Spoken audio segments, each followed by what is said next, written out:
Bismillahirrahmanirrahim. Alhamdulillah wassalatu wassalamu ala asyrafil anbiya'i wal mursalin wa ala alihi wa sahbihi ajma'in. Subhanaka la ilma lana illa ma 'allamtana innaka antal alimul hakim. Rabbi shrah li sadri wa yassir li amri wahlul 'uqdatam min lisani yafqahu qawli. Allahumma inni a'udzubika an adilla aw udal aw azilla aw uzal aw adlima aw uzlam aw ajhala aw yujhala alai wa la hawla wa la quwwata illa billahil aliyyil azim. ولا حول ولا قوة إلا بالله العلي العظيم ولا حول ولا قوة إلا بالله العلي العظيم أما بعد.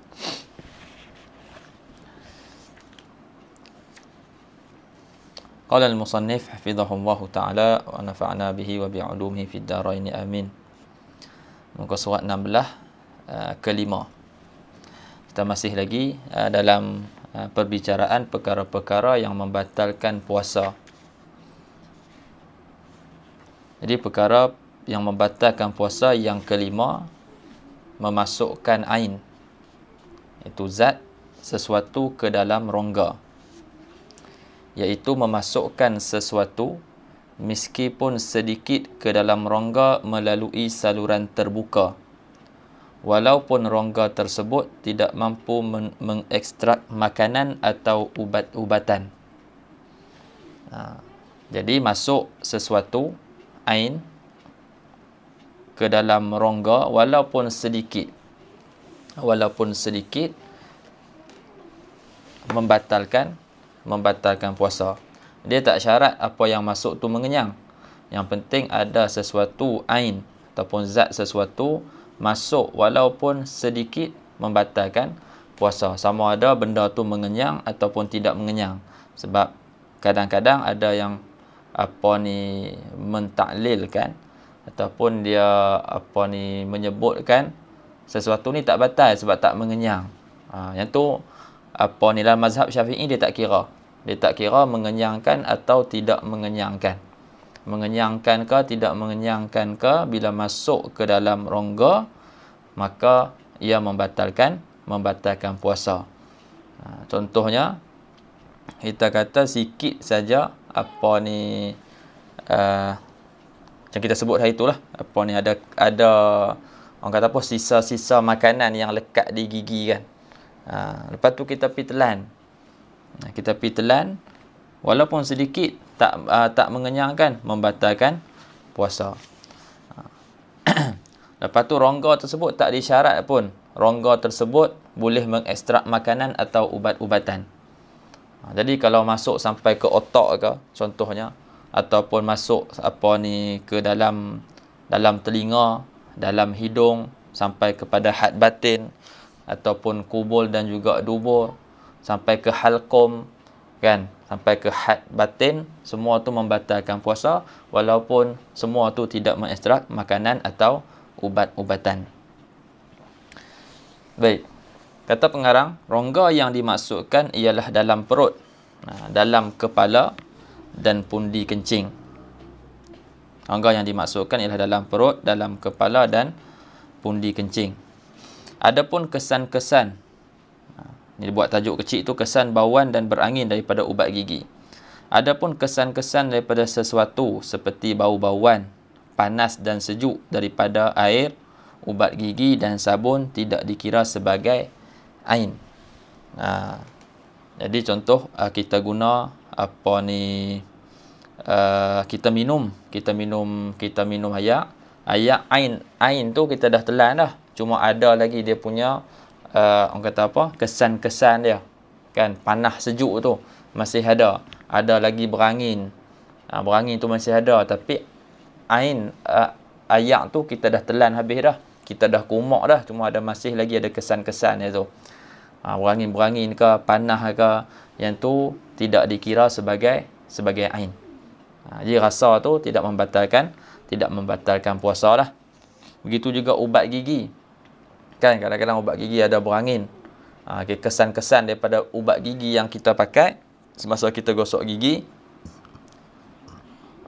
kesan-kesan tu tidak memudaratkan. Cuma kena pastikanlah yang kita rasa tu kesan bukan ain dia.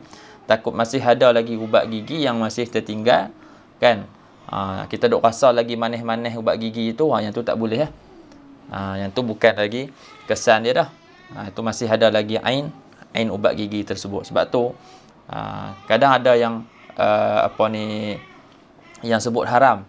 Kalau dulu seingat saya lah, Ustaz Fazli Al-Yamani, dia kata haram. Dia kata haram ikut guru dia Syekh Haidar. Syekh Nuruddin pun ada tanbih bagi peringatan berkaitan dengan ubat gigi ni. Guru kami pun Syekh Muhammad Muhyiddin pun tanbih juga, bagi peringatan juga, dan juga perhatian berkaitan dengan ubat gigi ni.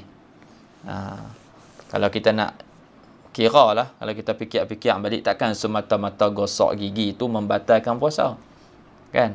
Gosok gigi dengan ubat gigi takkan membatalkan puasa, sedangkan kita tak telan pun, kan, ubat gigi tersebut. Jadi yang kata haram tu sebenarnya ada tafsir lagi lah. Mungkin dia sebut haram tu, orang kata nak tolak terus, sebab sebahagian orang ataupun kebanyakan orang kadang-kadang dia tak bagi perhatian. Dia gosok gigi apa semua, dia tak kumuk betul-betul, si ada ain apa semua tu lagi, lalah dia telan tak tu sekali, kan. Jadi nak elakkan daripada batal puasa tu, dia kata tak boleh terus. Tapi kalau kita mengaji, benda tu diperincikan lagi lah, ada dia punya perincian dia.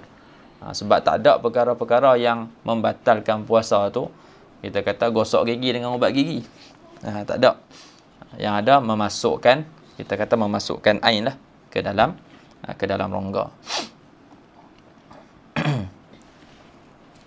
Baik, sambung lagi. Saluran yang terbuka ialah seperti tengkok, dalam telinga, dalam hidung, saluran susu, kubul dan juga dubur.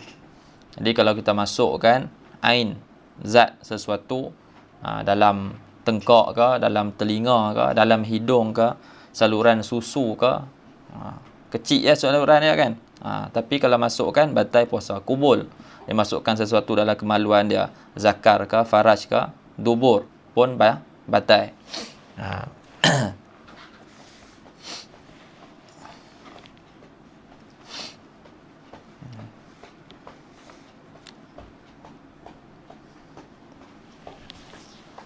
Baik.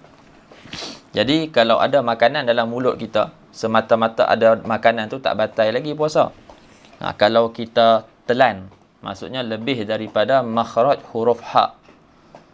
Jadi makhraj huruf halqum ni dia ada 3, kan. Huruf halqum ada 6. 6 tu dia terbagi kepada 3. Ada yang kawasan atas, ada tengah, ada bawah, kan. Ada aqsal halq, lepas tu ada a'lal halq, dan juga ada awsat al halq. Dia adalah kawasan atas, kawasan tengah, lepas tu kawasan yang paling hujung. Kawasan zahir, hak dia dekat huruf ha. Hak pedah tu. Hak tu kira kawasan zahir lagi. Itu kira kawasan zahir. Atas pendapat muktamad lah.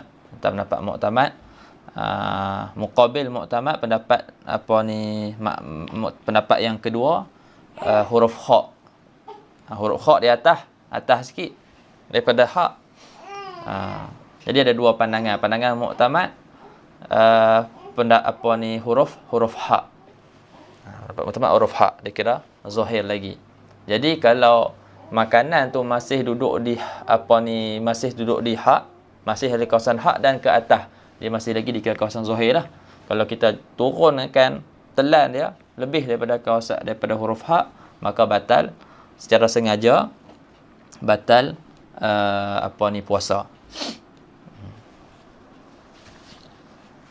Gitu juga kalau ada kita kata kalau ada muntah ke ataupun benda daripada dalam lah, kan, mai nak keluar, lepas tu dia tak pi lagi ke kawasan huruf ha, maka dia masih lagi dikira dalam kawasan batin. Kita telan balik pun dia tak batal puasa. Tapi kalau benda yang berada dalam perut kita, daripada kawasan dalam naik dan sampai ke kawasan huruf ha dan kita telan balik, maka batal batal puasa, sebab dah sampai kepada had zahir dan kita pi telan, kita masukkan dia.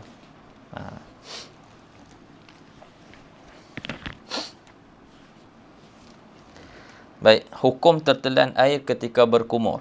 Makruh berlebih-lebihan dalam berkumur atau memasukkan air ke dalam hidung ketika berwuduk atau mandi. Okey.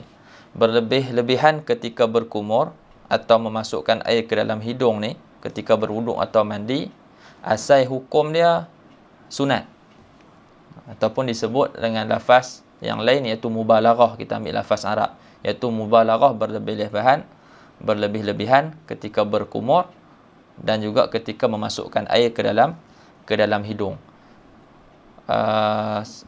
Ketika berwuduk ataupun ketika mandi. Asal hukum dia sunat. Tapi bila masuk Ramadan, bulan puasa, berkumur tu masih sunat. Masukkan air dalam hidung masih lagi sunat. Cuma berlebih-lebihan tu tidak disunatkan. Dia ada dua tu. Sunat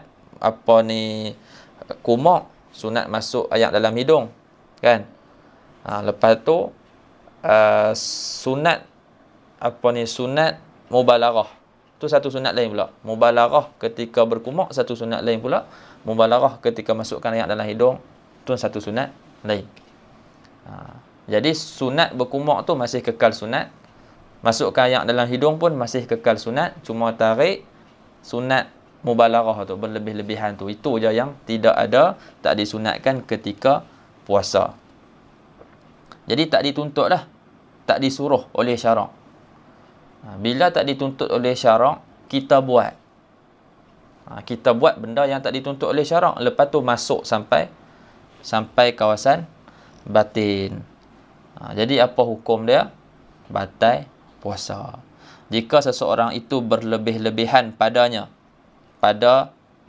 berkumur atau pada berkumur dan memasukkan air ke dalam hidung tu, seperti basuhan kali keempat. Basuhan kali keempat pun tak dituntut juga. Sama ada dia 3 kali je, dia tak lebih pun. Tapi dia melampau-lampau, dia berlebih-lebihan, kan? Ataupun dia basuh sampai kali keempat, sedangkan sunat 3 kali. Kali keempat tu tak dituntut, dia basuh kali keempat. Yang kali keempat tu ataupun ketika dia mubalaghah tu masuk air, kan, tertelan air, maka batal puasanya jika tertelan air. Adapun jika tujuan berlebihan tersebut untuk menghilangkan najis di dalam mulutnya, maka ia tidak mengapa. Tapi kalau ada najis dalam mulut dia, contohnya ada darah ke, gigi dia berdarah ke, dia punya gusi berdarah ke, ikutlah, ada luka ke, jadi dia berkumur, jadi dia kumur untuk buang najis tu lah. Jadi waktu ni syarak suruh untuk kita membuang najis, dan waktu ni dibolehkan untuk kita mubalaghah, berlebih-lebihan untuk menghilangkan najis. Jadi ada kita cakap tak ada larangan. Kalau tadi ada larangan, syarak tak bagi, kita yang pergi buat. Yang ni tak apa, kan? Syarak bagi. Jadi kalaulah ketika dia mubalaghah, berlebih-lebihan ketika berkumur untuk buang najis tu, untuk membersihkan najis tu, dia tertelan, bukan sengaja telan, tertelan, maka tidak batal wuduk dia. Tidak batal puasa dia. Bagi orang yang mandi secara menyelam pada siang hari, bulan puasa dia pergi berenang, kan? Tak, bulan puasa dia tak pergi. Dia pergi bulan puasa. Jadi bagi orang yang mandi secara menyelam pada siang hari, mandi kolam ke ataupun kat rumah dia lah, tapi dia menyelam. Bulan puasa dia tak mau menyelam. Bukan bulan puasa dia tak mau menyelam, bulan puasa juga dia nak menyelam. Puasanya dihukumkan terbatal sekiranya masuk air ke dalam rongga jika masih terdapat cara lain untuk mandi. Ada tak cara lain untuk mandi? Ada, kan? Tapi dia pergi menyelam. Sedangkan tak perlu pun menyelam tu. Jadi batal puasa dia kalau air masuk dalam rongga. Kuklah masuk kok telinga ke, kok hidung ke, dia tertelan ke, tak kira batal puasa. Kaedah tidak batal puasa jika termasuk sesuatu ke dalam rongga disebabkan perkara yang diperintahkan syarak, seperti mandi wajib, mandi sunat dan wuduk. Tengah-tengah duk mandi tu, kan, mandi wajib ataupun dia mandi sunat, wuduk, dia duk tengah buat ibadat-ibadat ni, termasuk ayak tertelan, ataupun termasuk ayak dalam rongga, maka tak batal dia punya puasa dia. Sebab benda ni masuknya ayak ni berlaku kerana dia buat perintah syarak suruh. Jadi kalau masuk tak apa. Tu tak membatalkan.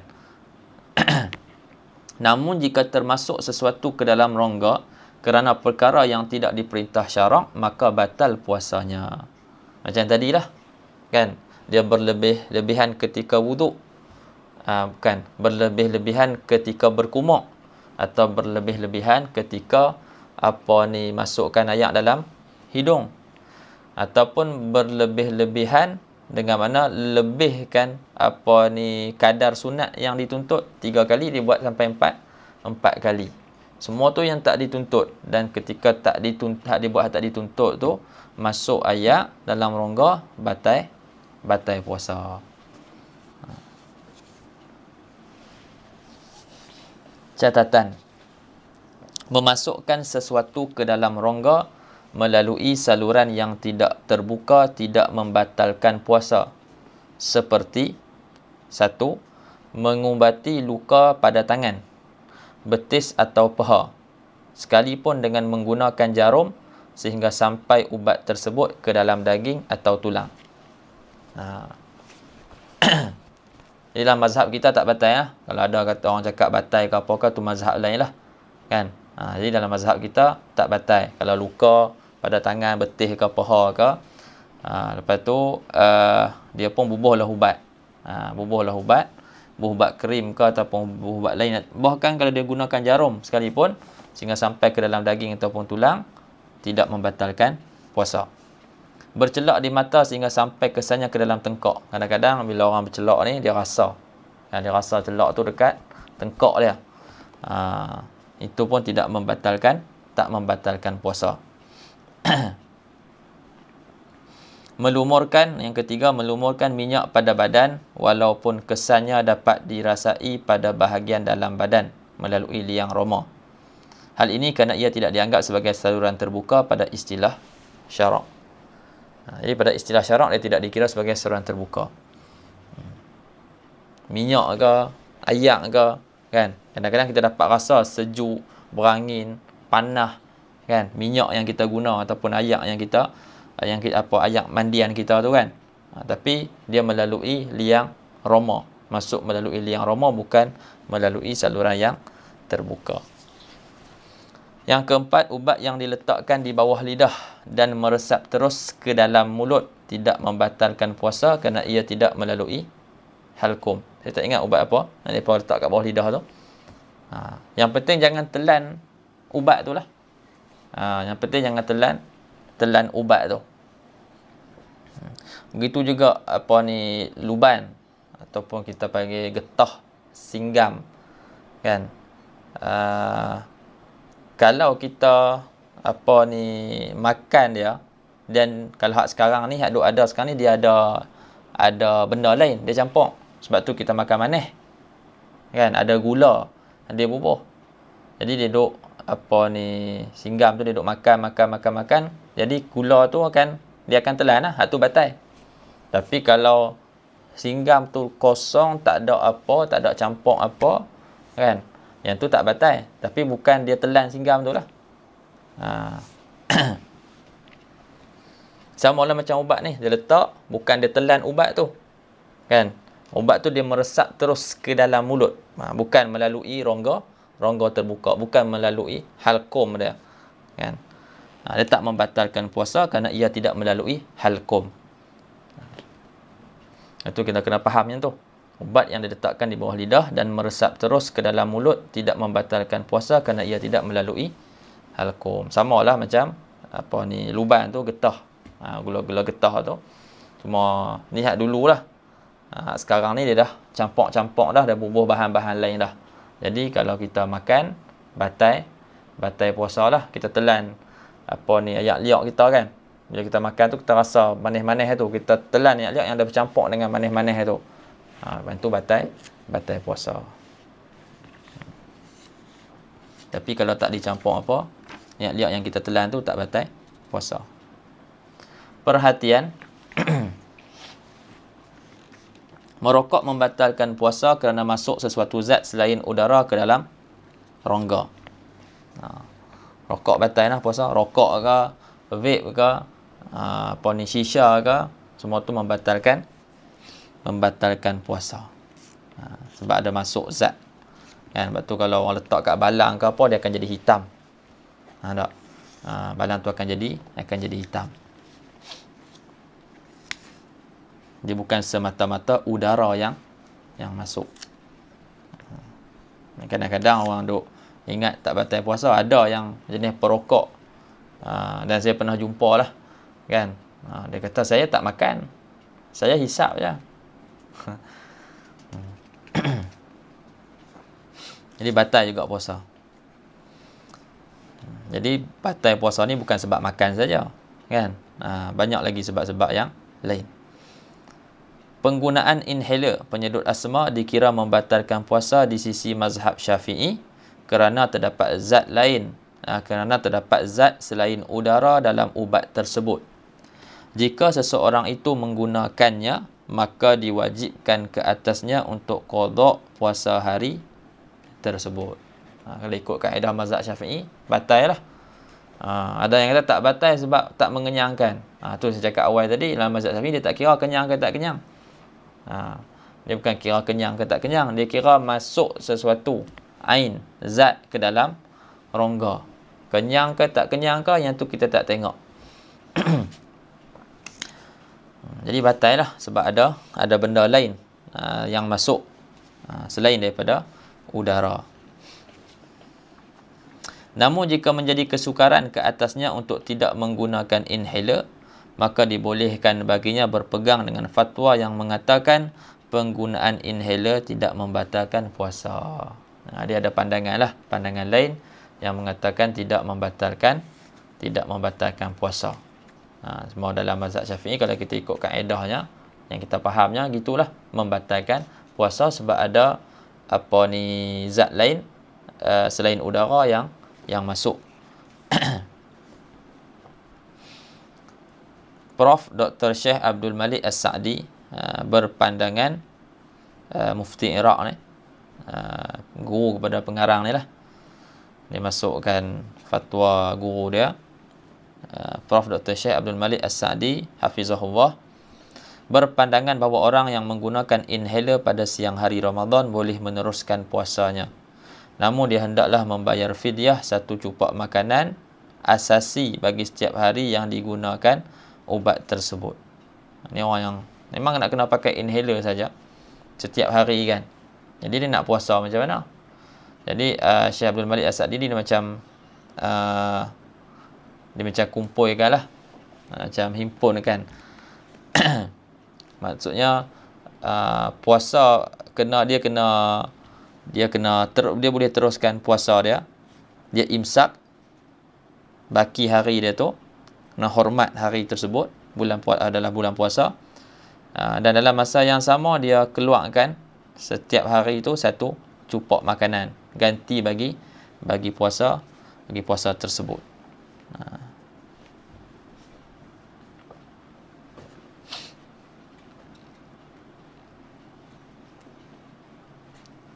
Baik, keenam, muntah dengan sengaja, iaitu sengaja mengeluarkan muntah walaupun dia yakin tidak kembali sesuatu ke bahagian dalam rongganya. Muntah dengan sengaja membatalkan puasa walaupun tidak ada sesuatu yang masuk semula ke dalam rongga dia, dalam badan dia. Contoh ulama buat gambaran macam mana dia muntah dan dia dan yakin tidak ada sesuatu yang masuk dalam badan dia balik. Contohnya dia muntah, dia sengaja muntah dalam keadaan terbalik. Dalam keadaan terbalik, kepala dia duduk di bawah, kaki duduk di atas. Kan? Jadi dia muntahkan diri dia, lepas tu dia buat macam tu. Buat macam tu, lepas tu dia muntahkan diri dia dengan sengaja lah. Jadi dah kepala dah duduk di bawah, makanan memang dah tak naik balik lah. Ataupun apa yang keluar, muntah dia yang keluar tu tak naik balik lah, semua turun ke bawah. Jadi memang tak ada sesuatu yang masuk balik ke dalam rongga. Walaupun macam tu kata ulama, batal puasa.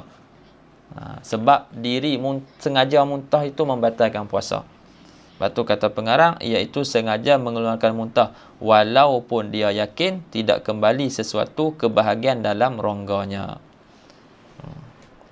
Adapun jika dia muntah tanpa diusahakan, maka tidak batal usahanya. Maknanya dia tak sengaja muntah.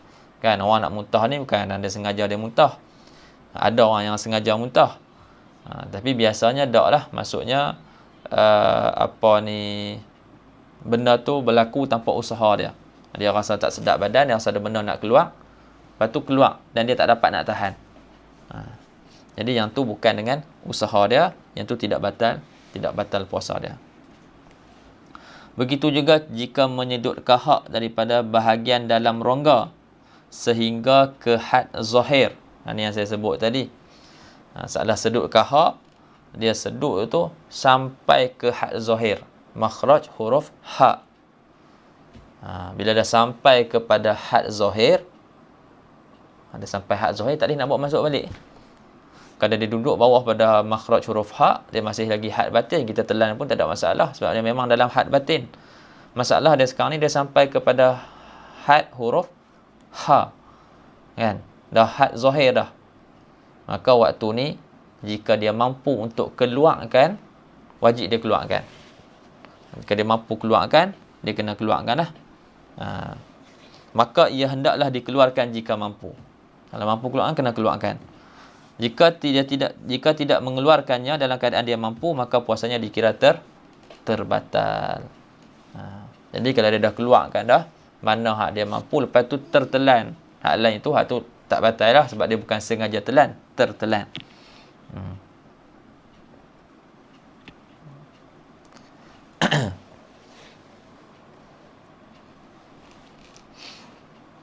Jadi di sini apa ni masalah berkaitan dengan had zahir, hal muktamadnya huruf ha.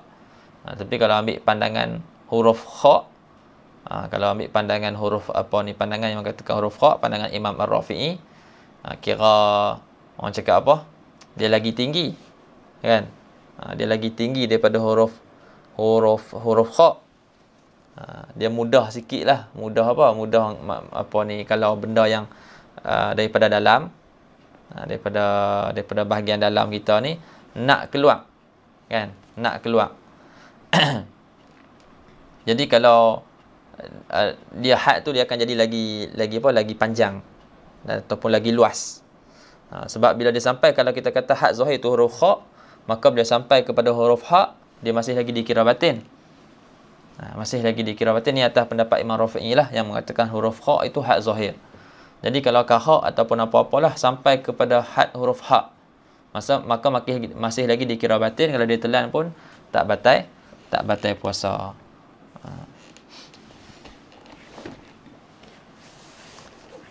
Yang muktamad seperti mana kita sebut tadi, makhraj huruf ha.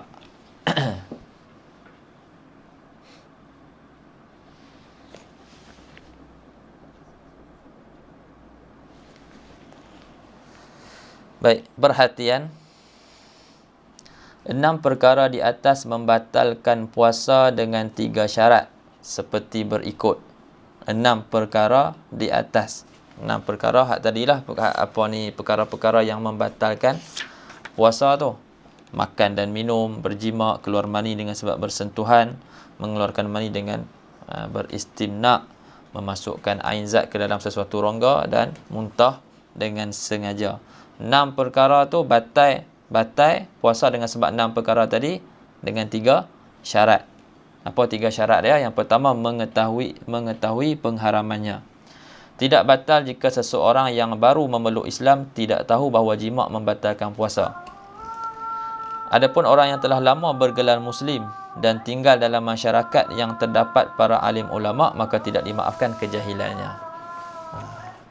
Jadi kalau orang tu baru masuk Islam, kan, tak tahu lagi, banyak lagi dia tak tahu hukum-hukum Islam. Mungkin dia tahu sebuah sedikit, tapi banyak lagi sebenarnya yang dia tak tahu. Jadi kalau dia buat dalam keadaan dia tak tahu, tak batal puasa dia. Sama lah kalau dia jima' ketika dalam bulan puasa pun. Dia baru masuk Islam, dia ingat. Sebab biasanya benda tu orang tak tahu. Apa ni, orang bukan Islam lah. Jadi orang bukan Islam ni dia duk ingat yang tak boleh makan minum je. Jima' boleh. Jadi dia jima' isteri dia. Jadi dia uzur. Dia ada uzur lah. Uzur dia tu jahil. Dan jahil dia jahil yang dimaafkan. Bukan semua jahil dimaafkan. Orang yang dah lama bergelar Muslim, tinggal dalam masyarakat yang terdapat para alim ulama, mereka ni tidak dimaafkan kejahilannya. Yang kedua, berada dalam keadaan sedar bahawa dia sedang berpuasa. Jika dia melakukan perkara tersebut dalam keadaan terlupa bahawa dia sedang berpuasa, maka tidak batal puasanya walaupun banyak. Jadi ni ada sedikit perbezaan lah apa ni dalam masalah puasa dan juga masalah solat. Solat kalau kita terlupa, kan, masalah makan ni kan, kalau kita terlupa dan makan sikit dimaafkan. Tapi kalau makan banyak dalam solat tak dimaafkan. Sikit banyak tu tengok pada uruh lah. Adapun bab puasa tak. Bab puasa dia tak macam bab solat. Bab puasa ni dimaafkan sedikit ataupun banyak. Dia makan sikit ke, dia makan banyak ke, dimaafkan sekiranya dilakukan dalam keadaan terlupa. Kenapa ada beza macam tu? Jadi ulama sebut sebab solat ni dia ada hai'ah. Dia ada, orang kata apa?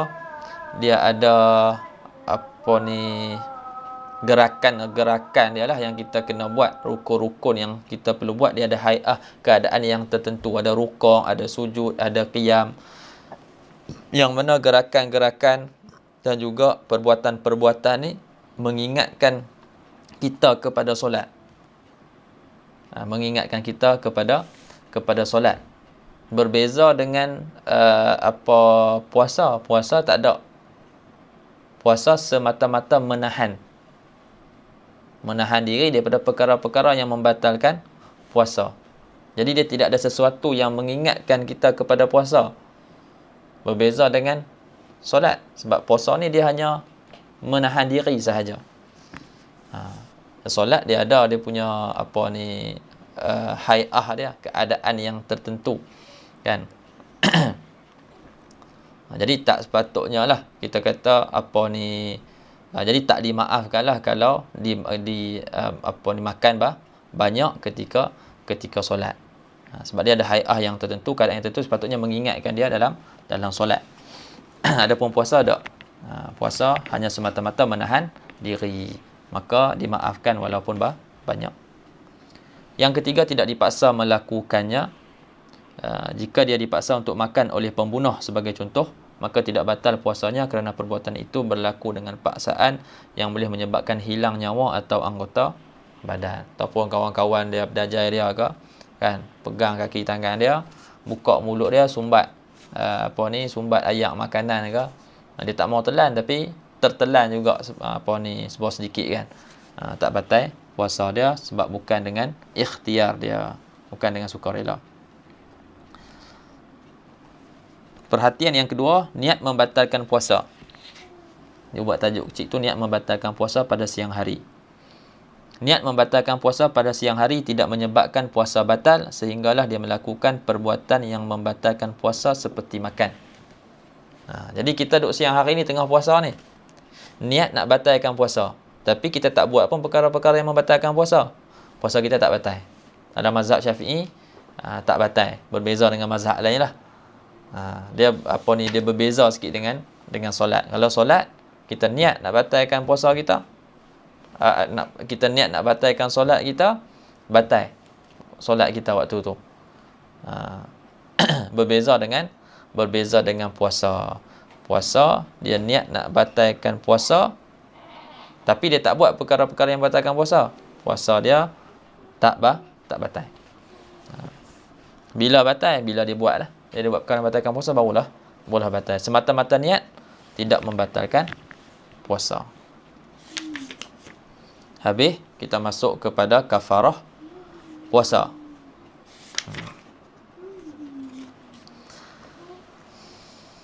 Baik. Kafarah puasa ni diwajibkan ke atas orang lelaki lah. Ke atas orang lelaki pada satu masalah, iaitu masalah jima'. Masalah jima'. Apa ni, sama ada jima' isteri ke ataupun jima' selain isteri. Bahkan kalau binatang sekalipun, dia buat dengan binatang, dengan syarat-syarat dia lah. Ada syarat-syarat dia, maka dia kena kafarah. Dinamakan sebagai kafaratun uzma. Kafarah yang besar lah. Kafarah besar. Dia kena merdekakan hamba. Nanti kita akan tengok. Dia kena merdekakan hamba. Tak ada hamba, dia kena puasa 2 bulan berturut-turut. Tak boleh puasa 2 bulan berturut-turut, dia kena bagi makan ataupun mempermilikkan 60 orang 60 orang miskin. Setiap seorang tu satu cupak. Satu cupak makanan asasi.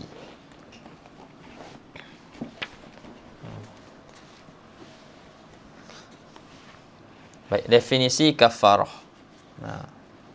Ini orang lelaki kena ambil tahu lah. Walaupun tak kena orang perempuan, tak ada kena mengenal sangat dengan dia. Tapi tak apa, kita ambil ilmu. Definisi kafarah dari segi bahasa berasal daripada kalimah al-kufur yang bermaksud as-satr, iaitu menutup. Adapun dari segi istilah, kafarah adalah malun au saumun wajaba bisyurut. Suatu harta atau puasa yang diwajibkan dengan syarat-syarat yang tertentu. Baik. Diwajibkan kafarah ke atas lelaki dewasa. Diwajibkan kafarah ke atas lelaki dewasa yang sengaja membatalkan puasa Ramadan. Semua tu ada kait lah tu. Yang sengaja membatalkan puasa Ramadan. Kalau dia tak sengaja, dia terlupa, tak kena kafarah. Ataupun dia dipaksa pun tak kena kafarah. Kalau kita boleh buat gambaran lah, dipaksa kan. Kalau dia dia dipaksa pun sama juga tak kena kafarah. Lelaki dewasa yang sengaja membatalkan puasa Ramadan. Ada kait tu, puasa Ramadan. Jadi kita faham kat sini, puasa selain Ramadan yang dia sengaja rosakkan dengan sebab jima', tak kena kafarah. Contohnya, dia puasa qada Ramadan. Lepas habis Ramadan, bulan Syawal tu ada puasa yang dia tinggalkan, dia qada lah bulan Syawal tu. Dan dia rosakkan puasa tu dengan jima', tak kena kafarah. Sebab syarat dia, mestilah puasa tu puasa Ramadan, dalam bulan Ramadan. Ataupun puasa kafarah, dia duk buat puasa kafarah. Ataupun puasa nazar, puasa sunat. Semua tu kalau dia rosakkan dengan jima', tidak kena kafarah. Diwajibkan kafarah ke atas lelaki dewasa. Sini pun sebut lelaki, maka tak terkeluarlah perempuan. Diwajibkan kafarah ke atas lelaki dewasa yang sengaja membatalkan puasa Ramadan secara yakin. Disebut secara yakin. Jadi faham daripada secara yakin tu, kalau tidak secara yakin, tidak membatalkan, tak kena tidak kena kafarah. Macam mana bukan secara yakin? Sekejap lagi dia akan sebut kat bawah tu. Contohnya orang yang ijtihad lah. Orang yang berpuasa dengan jalan ijtihad, seperti kita sebut dari tu. Suami isteri kena kurung. Kena kurung dalam satu tempat yang gelap. Dia tak tahu bila siang, bila malam. Jadi depa pun ijtihad lah, depa kata dah masuk apa ni, dah lama lah kita duduk ni, hari tu kita duduk bulan Syaban kan. Jadi depa ijtihad lah, ijtihad dengan apa ni alamat-alamat yang depa dapat. Depa ijtihad Allahumma sayyidina Muhammad tentukan bulan puasa. Dan dalam apa ni, dan ketika depa tengah puasa tu depa berjimat contohnya kan. Ini kita buat masalah je lah. Jadi sekarang ni adakah puasa dia tu adakah sekarang ni dia membatalkan puasa Ramadan itu secara yakin ataupun tidak? Jawabnya tidak lah. Tak secara yakin pun. Sekarang ni depa tu masih berada dalam bulan puasa.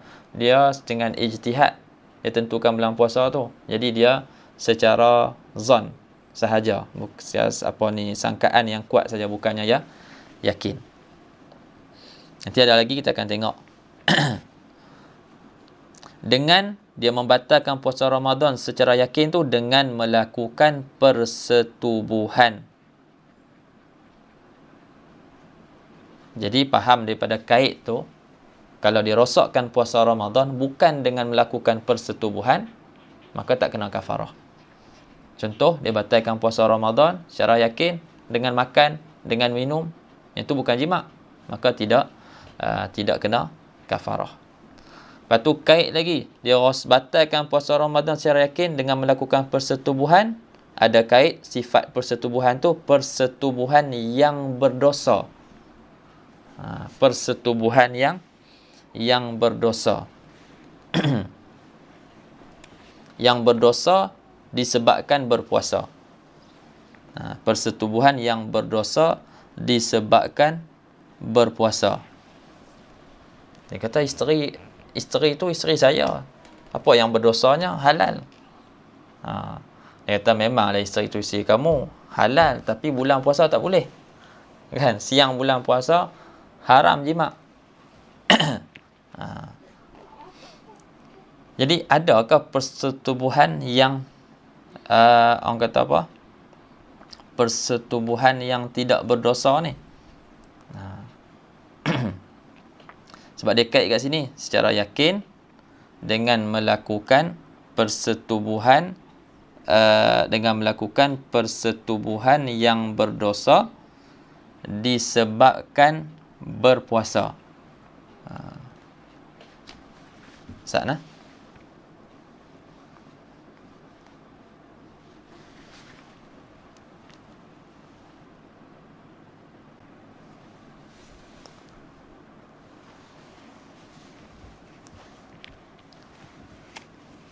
Baik.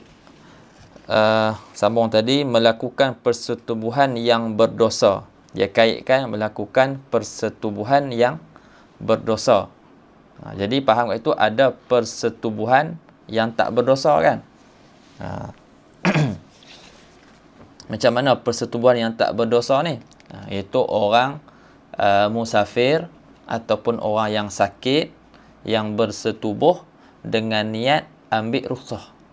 Dengan niat ambil rukhsah. Mereka kan musafir. Jadi orang musafir ni, orang yang status dia musafir, dia boleh berbuka puasa. Dia boleh berbuka puasa. Begitu juga orang yang sakit. Orang yang sakit bukan sakit sikit lah. Maksudnya dia sakit yang membolehkan dia berbuka puasa. Syarak bagi keizan untuk dia buka puasa. Jadi boleh dia buka puasa dengan syarat dia niat tarakhus. Jadi niat ambil rukhsah. Dia buka puasa tu dengan niat ambil rukhsah keizinan yang syarak bagi. Bukan tanpa apa-apa niat. Jadi orang ni sakit-sakit lah. Tapi dia kata, aku lihat dia ni ada apa? Ada keringanan ni untuk berbuka puasa. Dan dia nak berbuka dengan cara berjima'. Sakit-sakit pun. Kan? Dia nak buka dengan cara macam tu.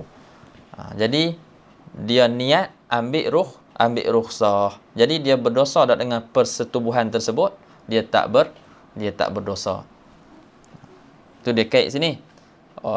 Kafarah ni wajib ke atas lelaki dewasa yang sengaja membatalkan puasa Ramadan secara yakin dengan melakukan persetubuhan yang berdosa. Persetubuhan yang berdosa tu pula disebabkan berpuasa.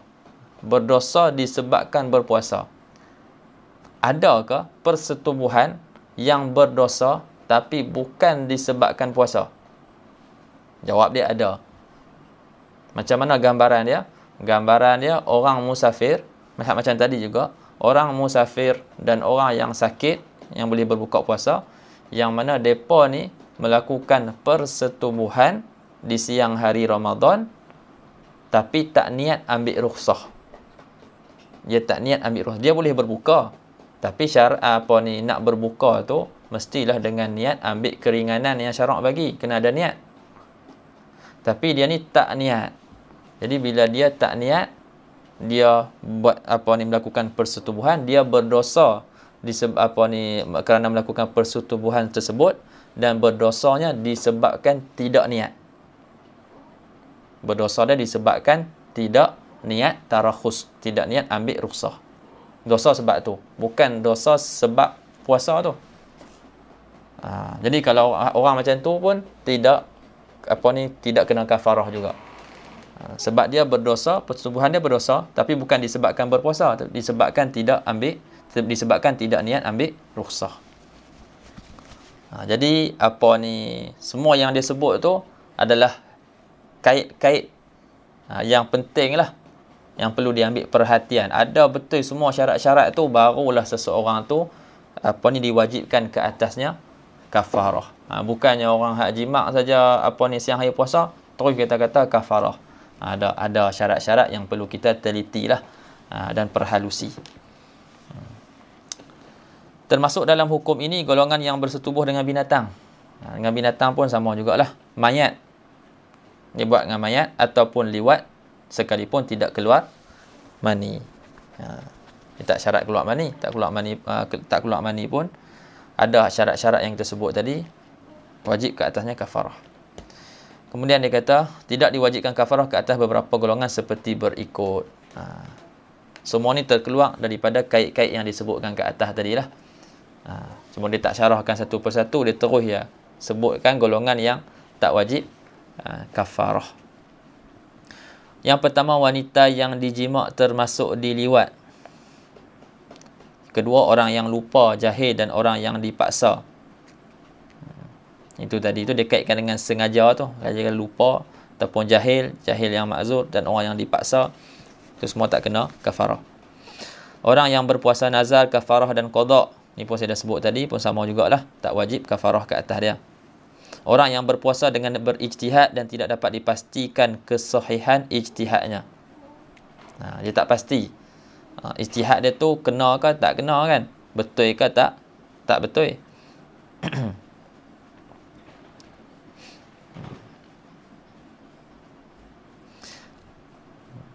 Jadi kekal dalam keadaan orang kata tak yakin lah. Yang mana dia punya persetubuhan tadi berlaku dalam bulan Ramadan betul ke ataupun tidak. Orang yang syak pada puasanya seperti hari yang ke-30 Syakban. Ini masalah hari itu, hari syak itu kan kita sebut. Dia syak pada puasanya seperti hari yang ke-30 Syakban. Dia syak betul ke hari ini hari 1 Ramadan ataupun hari ini 30 Syakban. Dan berlaku persetubuhan pada hari tersebut, dan hari itu hari yang disyakkan padanya.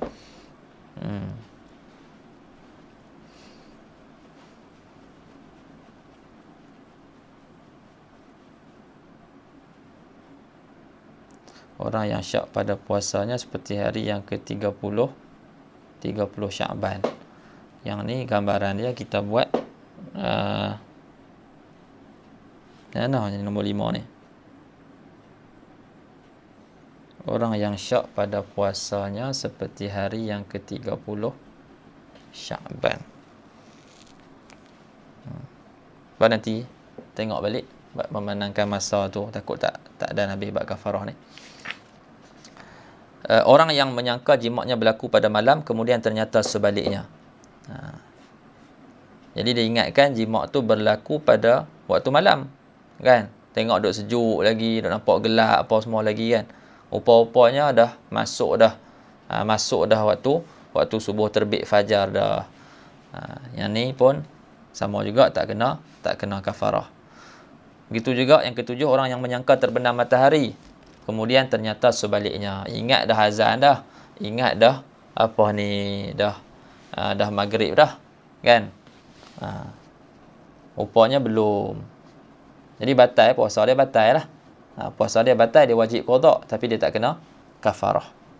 Orang yang membatalkan puasa dengan selain jima', kanak-kanak yang belum baligh, lepas tu dia kaitkan tadi kanak lelaki dewasa tu. Kanak-kanak yang belum baligh, orang yang diharuskan berbuka puasa seperti bermusafir atau sakit.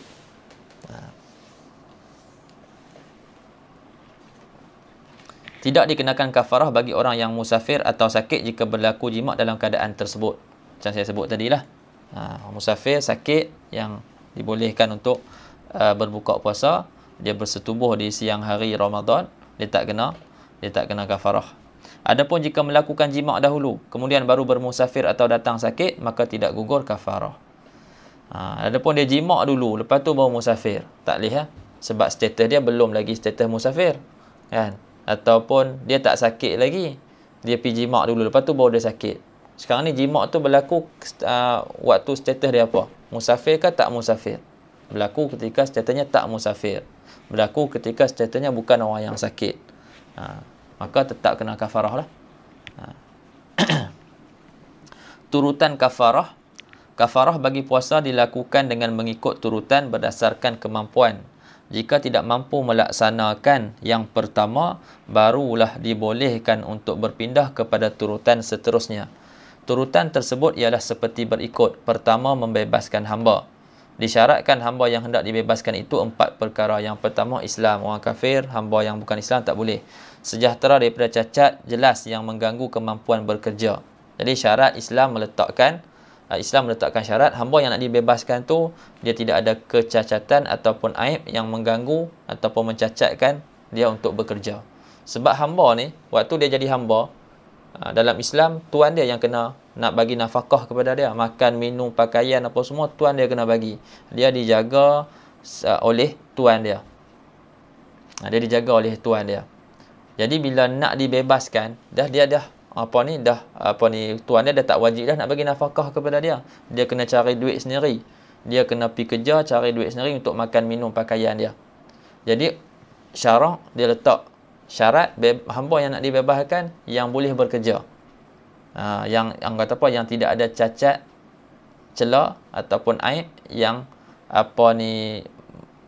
mengganggu kemampuan dia untuk bekerja. Sebab kan zalim dia nanti, kesian kat dia. Jadi itu rahmah Islam ni, kan? Kalau ikut kita nak buang hamba-hamba yang tak boleh bekerja ni lah, kan? Kacau kan? Buat habis berah aja nak buang hak tu lah. Tapi tak, syarak dia suruh hamba yang nak dibebaskan tu sejahtera daripada cacat, yang tak mengganggu kemampuan dia untuk bekerja. Yang ketiga, hanya tertentu dengan niat kafarah saja, maka tidak sah merdeka hamba yang digabungkan niat kafarah jima' dengan kafarah sumpah. Jadi satu hamba tu untuk satu kafarah tu lah, tak boleh nak gabungkan. Contohnya dia ada kafarah sumpah. Jadi dia kata, ni hamba ni untuk kafarah jima' dan juga kafarah sumpah. Tak boleh nak gabung macam tu. Yang keempat, hendaklah hamba yang ingin dimerdekakan itu layak untuk dibebaskan, bukan hamba mukatab atau mustauladah. Yang tu boleh tengoklah nota kaki kat bawah tu. Ada hamba ni ada beberapa jenis lah. Tu antara nama hamba mukatab, jenis hamba, dan juga hamba mustauladah. Kedua, berpuasa 2 bulan berturut-turut. Kalau dia tak mampu ataupun tak ada hamba, kan? Tak ada hamba, macam zaman sekarang ni tak ada hamba, jadi dia akan berpindah kepada yang kedua lah, berpuasa 2 bulan berturut-turut. Yang dimaksudkan di sini ialah bulan hijrah, walaupun hanya 29 hari. Hal ini bagi individu yang memulakan puasanya pada 1 hari bulan. Jadi kalau dia mulakan puasa pada 1 hari bulan, dan bulan tu hanya ada 29 hari, itu kira 1 bulan. Tapi kalau dia tak mulakan di awal bulan, di pertengahan bulan, ataupun selepas daripada bulan 1, maka dia kena cukupkan 30 hari. Adapun jika mula berpuasa selepas 1 hari bulan, maka hendaklah dicukupkan bilangannya menjadi 30 hari. Luput perbuatan berturut-turut jika meninggalkan puasa walaupun sehari, sekalipun ia hari yang terakhir. Mestilah dilakukan secara berturut-turut 2 bulan tu. Dah puasa sebulan, lepas tu berbuka, nak sambung boleh ke? Tak boleh. Jawabnya dia kena puasa balik 2 bulan berturut-turut. Ketiga, memberi makan 60 orang miskin. Yang dimasukkan di sini ialah memberi pemilikan. Maksud memberi makan itu adalah memberi pemilikan 1 mud, iaitu 1 cupak daripada jenis bijian makanan ruji kepada 60 orang miskin atau fakir yang layak menerima zakat dengan kadar 1 cupak bagi setiap orang. Sukatan 1 cupak adalah bersamaan 700 gram lebih kurang. Wallahu a'lam. Tengoklah perhatian tu. Subhanakallah bihamdih, asyhadu an la ilaha illa anta, astaghfiruka wa atubu ilaik. Bismillahirrahmanirrahim. Wa la asrina al-insana fi khusr illa alladhina amanu wa amilus solihat wa tawasaw bil haqq wa tawasaw bis sabr.